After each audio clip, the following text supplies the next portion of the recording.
O filme começa com o nosso protagonista chamado Thomas sendo erguido por uma espécie de elevador. E lá ele encontra um suíno. Oi! Meu Deus do céu, Berg! E essa foi a única aparição do porco, então nós presumimos que ele já virou o churrasco. Ele chega na superfície e já é recepcionado de uma maneira idiota por uma galera. O moleque tem um surto e começa a sair correndo. Mas esse pessoal podia acolhê-lo gentilmente e não ficar rindo dele jogando ele de um lado pro outro. Pelo amor de Deus, cara. Então ele olha pros lados e percebe que ele está... lascado. A cena dá um corte e a galera joga ele dentro de uma cela, porque ninguém quer explicar como pegaram ele na corrida e o porquê ele não saiu correndo por aquela porta. Uma merda. Albi, o líder do local, chega pra falar com ele e pergunta se ele já está mais calmo. Eu até agora não entendo porque colocaram ele dentro dessa cela pra ele se acalmar. Por quê? Tava correndo rápido demais? O que eu acho mais estranho é o fato deles terem uma cela. Eu vou ser preso? O líder pergunta alguma coisa sobre Thomas, nome ou informações, mas o garoto diz não se lembrar de nada. Eu não me lembro. O Mbappé fala que ele vai se lembrar do nome dele em 1 ou 2 dias, mas apenas isso. Ele faz um tour com o garoto explicando tudo. Ele diz que aquele elevador chamado A Caixa fornece tudo que eles precisam, mas a cada mês traz uma pessoa. E eles levam o garoto até uma casa na árvore que eles construíram. Eles poderiam ter construído essa estrutura próximo das paredes e ter usado as eras pra subir. Agora ele se encontra preparando sua cama, mas ele fica encanado com aquele portão. Ele vai até lá só pra dar uma olhada, mas o moleque vai voando e diz pra ele não entrar. Além do mais, isso é uma das regras, que não pode passar por esses portões. E mesmo Thomas não tendo intenção nenhuma de passar o portão, Hadouken! o cara já chega agredindo ele pra impedir que ele passasse pelo portão. Mas deixa eu ver uma das regras que a Vera Verão falou. Segunda, nunca machuque o outro clariano. Hiya! Falou então. Os dois acabam se estranhando, mas logo já chega o pessoal pra apaziguar. E Thomas, furioso, pergunta por que não dizem logo o que tem lá. Não podem me prender aqui! Não posso te deixar ir. Por que não? Então você acha que ele vai dar uma explicação lógica, mas ele deixa isso com o roteiro? Vai morrer. É audível que pensamos ser uma baforada de uma criatura enorme, tipo uma hidra ou um cérbero, mas na realidade isso não existe, isso não tem nada a ver. Essa cena é tão inútil e ilógica quanto o pessoal invadindo Brasília. Mas eles tinham cercado o maluco com o intuito de apaziguá-lo e não deixá-lo sair. Mas... Os idiotas, ao cercar sua frente, deixaram o portão atrás dele livre pra poder correr. Que porra é essa? Mas no final tudo se resolve e eles vão para a comemoração. Daí então ele faz amizade com o Newt, que dá uma parada alcoólica pra ele beber. bosta. Ao invés de chapar o globo com isso aí, poderiam fazer coquetéis molotovs pra enfrentar os bichos. Ele diz que o Yuji do PlayStation é um corredor, que basicamente é um cara que fica no labirinto memorizando e tentando achar uma saída. Não sabia. O problema do labirinto é que todas as noites a ordem e os corredores mudam, e a essa altura sabemos que todos sofreram uma lavagem cerebral e foram colocados ali. Enquanto o Newt mostra todas as atividades como médicos e retalhadores, ele é surpreendido. Então ele é chamado pra brincar de lutinha. As regras são que um tem que jogar o outro pra fora do círculo. Vem tranquilo, vem tranquilo, vem tranquilo. Em um determinado momento, Thomas toma uma capoeira e arrebenta com a cabeça no chão. Mas isso não causa um traumatismo craniano, isso faz com que ele lembre seu nome. Achamos a cura do Alzheimer. Que maldade. Então ele grita que o nome dele é Thomas, Thomas, e todo mundo grita também, e todo mundo esquece da luta. No outro dia, Albi acorda Thomas para escrever seu nome na pedra. Então ele inicia suas atividades de agricultor e começa a perguntar para Newt como sair dali. Pergunta se alguém já tentou escalar. Tentamos. A era não vai até lá em cima. Eu tenho minhas dúvidas, viu? E mesmo assim eles poderiam ter montado uma escada que vai até lá em cima. Esse pessoal nunca ouviu falar em Torre de Babel? E uma vez lá, pra onde a gente iria? Não sei lá, talvez sair daí? É um idiota. Então o Newt pede pra ele buscar mais fertilizante, ele já aproveita e dá uma olhada no túmulo do maluco que morreu. Tá com AIDS. O cara infectado, raivoso e ofegante não emitiu nenhum barulho pra chegar nas costas dele, ainda mais pisando em folha seca. Você é surdo? E do nada Ben, que era um corredor, ataca nosso gostoso, e ele usa o objeto da sorte. Uma habilidade conferida apenas para o elenco principal. A próxima dica é nunca abandone sua arma. Ele usa aquela caveira, consegue correr e o pessoal chega na paz e amor. Nossa senhora! Mas veem que ele foi picado por um verdugo em plena luz do dia, coisa que não acontece. Porém, verdugos são bichos que eles nunca viram, mas sua picada deixa as pessoas parecendo zumbi. Legal. Dito isso, sair sozinho não é uma boa ideia. O líder conversa com Thomas, que diz que Ben falava a todo momento que tinha visto ele, viu ele em algum lugar, e eles chegam à conclusão de que o cara estava delirando e o assunto morre. Ao anoitecer, próximo do fechamento dos portões, o cara é exilado. É tipo um Enem, só que ao contrário. O grau de maldade que vocês têm. Isso tudo porque aquela picada não tem cura e ele poderia levar geral de Olavo. E já dão aquela riscada no seu nome. Ao cair da noite, todos vão dormir e Thomas tem um sonho, que ao acordar repentinamente vê o Yuji e o Mbappé correndo pro labirinto. Caixão? Então é explicado que o Takakashi e o Mbappé foram seguir os rastros de Ben. A explicação para tal ato não poderia ser mais lógica. Tá, então ele vai até o lugar onde o Ben foi picado, porque isso... Albi sabe o que tá fazendo. Eu acredito muito que sair atrás de uma criatura que você nunca viu ou nunca enfrentou desarmado não seria uma coisa muito prudente. E vocês querem seguir o rastro do quê? O cara já morreu. Mas já que a cagada tá feita, eles aguardam o retorno dos nossos heróis. Verdugs. Tô de saco cheio disso aqui. E quando o portão está se fechando, lá vem eles! O pessoal grita pro japonês largar o líder no chão e correr. Thomas fala pra alguém ajudar, mas Newt diz que é proibido, é contra as regras ultrapassar os portões. E é de conhecimento geral que eles não sobreviveriam sem o líder, e muito menos sem o japonês que conhece o labirinto inteiro. Então seria muito melhor todo mundo entrar no labirinto pra tentar sobreviver e ajudar do que voltar pra estaca zero. E alguns deles até têm armas. E Thomas não tá nem aí e vai ajudar o japonês. Que não vai dar, pai, não vai dar essa porra. E ele descobre que o líder já foi picado. Porém, o Karate Kid já o inutilizou. E agora eles se encontram presos, mas o japonês quer deixar ele ali. Deixa eu ver se eu entendi. Você basicamente deu uma vida pra salvar um cara e ficar dentro do labirinto. E agora que você tá lá dentro, você abandona ele. Por que você não largou ele e correu então? Porque é burro. Ao invés de procurar um abrigo, os caras seguram ele desse jeito. Então Thomas olha pras eras e tem uma ideia. Sim, os caras gastaram o dia inteiro de produtividade só pra fazer essa porcaria. E até agora eu quero saber de onde saiu esse cipó e como eles fizeram essa engenharia. Não sei. O japonês olha pro lado e de repente um verdugo sai. Ó o bicho vindo, moleque. Ele abandona Thomas, que sai derrapando, e magicamente encontra uma abertura embaixo. O verdugo passa próximo dele e ele faz silêncio. Uma vez escondido ali, ele encontra uma base firme pra amarrar seu amigo. Ele segura firme no tronco. O quê?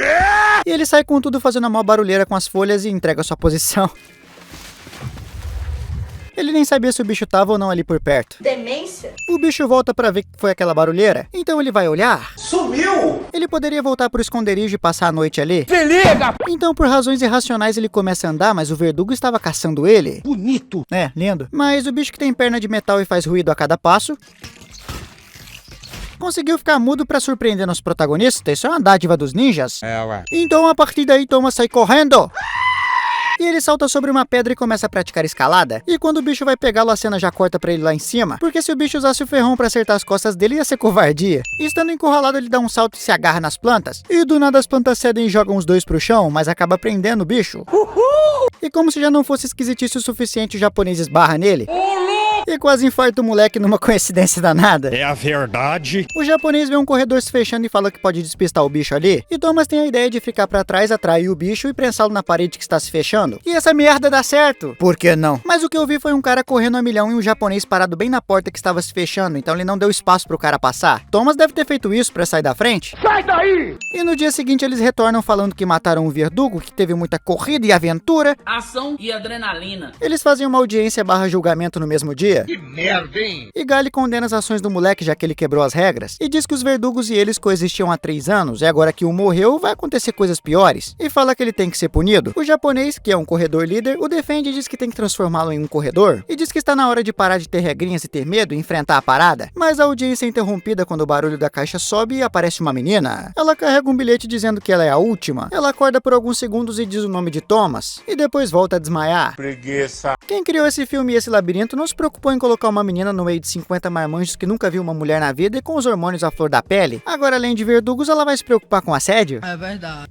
E Thomas fala que vai voltar naquele labirinto e dissecar aquele verdugo pra ver se acha alguma coisa. Que eu não sabia que ele tinha um mapa do labirinto pra voltar onde ele estava por acidente. Mas o Seijinho junta uma galera e todos vão pra lá. E chegando lá, eles percebem que tem alguma coisa brilhando na panqueca de verdugo. Eles retiram aquilo e graças ao bom Deus aquilo é algo super importante. Porque se não fosse de suma importância, a física e a lógica seria aplicada e 200 toneladas de concreto esmagariam isso e o corpo do bicho. É mesmo? E mesmo sabendo que poderia ter mais verdugos, eles vão sem armas e um cara só traz uma pá. Louco pra morrer. Eu tô louco. Eles voltam pra comunidade e no dia seguinte eles têm uma reunião com a diretoria. O símbolo que tá naquele negócio é o mesmo das caixas que os alimentam. E Thomas diz que quem os colocou ali fez os verdugos. E diz que eles devem voltar ao labirinto amanhã pra achar uma saída. E o cara fica todo putinho. Porque de acordo com ele devem seguir as regras pra que tudo funcione bem. E ele teme retaliação por parte de quem os colocou ali. E essa Anta é o único personagem que não vê que tentar se movimentar e sair dali é muito melhor do que ficar mofando ali dentro. Burrice. Então o japonês leva ele pra uma casa esquisita no meio do bosque. E lá ele mostra que tem todo o labirinto mapeado. Só que todas as noites o labirinto muda as formas e o padrão, então não faz sentido ele ter uma maquete, ele só tem de um padrão, a menos que a maquete se movimente igual as escadas do Harry Potter, o que eu duvido muito. Ele diz que correu por todos os corredores e não há mais nada a ser mapeado, e se tivesse uma saída eles já achariam. E diz que vai levar Thomas até o limite do labirinto pra achar uma saída. E neste meio tempo a galera vem avisar que a menina acordou e está um pouco chateada. Abaixa muito tiro. Ela fica jogando as coisas lá de cima até que Thomas sobe pra acalmá-la. Vem aqui! Ele acalma a menina, situa ela, mas ela não tem ideia de quem ela é, mas ela lembra seu nome, Teresa. É melhor do que nada. E diz compartilhar o mesmo sonho de Thomas de estar em um laboratório. Dizendo isso, ela retira 2 seringas que diz estar em seu bolso. Dito isso, eles vão até o quarto do líder e discutem com o Newt pra ver se pode aplicar aquilo. Até onde sabemos, essa coisa pode matar ele. Primeiro, vocês jogaram toda a sabedoria fora quando correram atrás de um verdugo desarmado. E segundo, olha o estado do cara. O homem já tá indo de Olavo de Carvalho. Eu também. Então eles aplicam aquela porcaria. Já passamos pra amanhã e o japonês e o Thomas vai até o labirinto. E eles correm como se não houvesse o amanhã. Não vai vir Papai Noel. Vão até a área 7 e se deparam com as roupas de Ben. Então eles escutam um barulho esquisito e acabam descobrindo que aquele trem era um GPS. E isso os leva até um corredor que acabam também descobrindo que aquilo é uma chave. Descobrindo uma passagem? É tanta descoberta que parece que eu tô vendo Piratas do Caribe. O bagulho escaneia eles, não o reconhece e tudo começa a desmoronar e se fechar. Lá fora eles continuam correndo e passam pelas lâminas que estão se fechando. E tudo tá indo abaixo, não sei o que, e eles começam a se rastejar. Esse caminho de última hora de pulos e rastejamentos não faz o menor sentido, já que eles vieram pela entrada andando. Não tem graça, cara. Eles voltam pra Terra do Nunca e dizem que acharam provavelmente uma saída. Só que Gally questiona e diz que aquilo ali poderia ser a toca dos verdugos. O que é verdade, mas ele é muito chato, nem aí não. Porra! Então eles têm mais uma treta? Eu tô aqui há 3 anos. Ei, você tá aqui há 3 anos e continua aqui.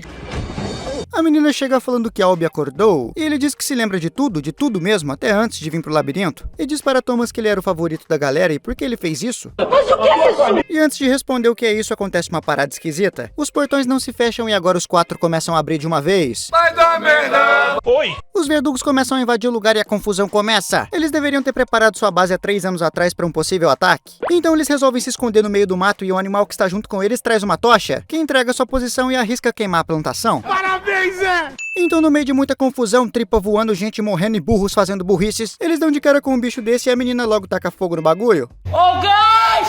Tá pegando fogo, bicho! E eles correm até a cabana pra ficar encurralados, mas no meio do processo o Albie cai e todo mundo circula ele pra se sacrificar. E quando o bichão vai pra acertar Thomas... Desgraça! Ele é atingido pela rapaziada que se teletransportou e chegou ali cronometricamente. Daí todos entram dentro da casa de madeira, que é tão fina quanto palha. O bicho chega rasgando com a cauda lá dentro e para por um segundo e escolhe Chuck. O bicho não tem olhos no ferrão pra escolher e fica parado olhando. Isso aí não é um verdugo, isso é o Dr. Octopus. Mas felizmente Albie chega rasgando para salvar o dia e consegue libertar Chuck, mas é pego infelizmente porque ele fica parado. E que bom que só um verdugo atacou a rapaziada, não é como se tivesse uns 20 invadido de uma vez. E no final de tudo, Thomas resolve se picar com o veneno pra poder utilizar a vacina e se lembrar de tudo. E quando ele acorda, ficamos sabendo que Gally meteu um golpe de estado. De alguma maneira ele conseguiu convencer todo mundo de que a culpa disso tudo era de Thomas. E acabou assumindo a liderança. O cara diz que Teresa e ele são também responsáveis por prender a galera ali e fazer testes. Porém agora vão ajudá-los a escapar. Tinha fortes chances dos caras se revoltarem e surrarem ele. Então não é uma boa ideia divulgar tudo que você sabe, ainda mais quando você é o culpado de tudo. Os caras vão exilar Thomas e Teresa, mas eles tinham um plano de fuga. E todos fazem um contra-ataque. Meu ovo! E o cara que deu um golpe pra tomar a liderança deixa a oposição armada. Esse cara não conhece a ditadura, né? Não. Ele fala sigam-me os bons e uma galera que não concordava com o pensamento de Gally vai com ele. E geral vai em direção àquela maldita saída. Momento, amigo. Eles encontram um verdugo e logo partem pra ignorância. E 10 caras com lança tem uma dificuldade enorme de enfiar a estaca na cabeça do bicho. É uma dificuldade que eu não entendi. Nem eu. E após o primeiro encontro com o verdugo, sabendo que ele é um escorpião, eles poderiam ter feito escudos de madeira, mas pra quê, né? Começa a aparecer mais bicho e os dois abrem a porta. Ela diz que tem uma sequência de número, mas por sorte só o japonês sabe, porque a senha é o padrão do labirinto. Se o japonês morresse ali, já ia tudo pro saco. E ao invés de correr pra digitar a senha e trocar de lugar com o Chuck, ele fica na linha de frente pra correr o risco de morrer. Mas o japonês é pego e por sorte um figurante se sacrifica para salvá-lo, coitado. O que possibilita ele dizer os números finais e abrir a porta. Os portões de concreto se fecham esmagando totalmente a criatura, justificando o que eu falei lá daquele outro verdugo. Que demais! Eles adentram aquele lugar e percebem que naquela instalação todos estão mortos. E o japonês acha uma arma no chão e ao invés de pegar ela, chuta ela. Se ele tivesse pego a arma no chão, não aconteceria o que vai acontecer daqui a pouco. Uma baguncinha. Eles entram naquele lugar que parece o Palácio do Planalto tudo destruído. Bagulho feio. E Thomas clica naquele negócio e aparece uma mensagem. Ela diz que o sol esquentou demais e acabou matando uma galera. E apareceu um vírus que te deixa igual zumbi. Que isso, véi, só desgraça. E os cientistas quiseram testar esse vírus em indivíduos sob pressão e alta capacidade cerebral, no intuito de ver como o vírus reagiria e assim descobrir a cura. Eu poderia dar milhões de maneiras de como aplicar esse dinheiro, mas eu tenho que entregar esse vídeo logo. E já que o governo não concorda com tudo isso, durante a gravação, o pessoal sai matando todo mundo e ela se mata. E eles olham pro lado e veem seu corpo. A porta se abre e quando eles estão pra sair... Gally aparece infectado. E o filme tem preguiça de explicar como ele pegou essa chave e matou todos os verdugos já esmagados e... no fim das contas, quando ele vai pra matar Thomas, Chuck entra na frente e já vai pro céu. E eu gostava muito do Chuck. e já acerta uma estaca no coração. Já era. E chega a galerinha do Mike Baguncinha e os resgatam. E eles vão embora de helicóptero. E aparece a mulher da mensagem limpando o sangue da testa e falando que vai começar a fase 2. A senhora é uma assassina. E bem-vindo à rodada bônus, onde vamos apontar o maior erro deste filme. E o maior erro é... Thomas é pego desprevenido quase todas as vezes. Esse é o protagonista mais surdo que eu já vi. Valeu, pessoal. Curta, se inscreva e tamo junto.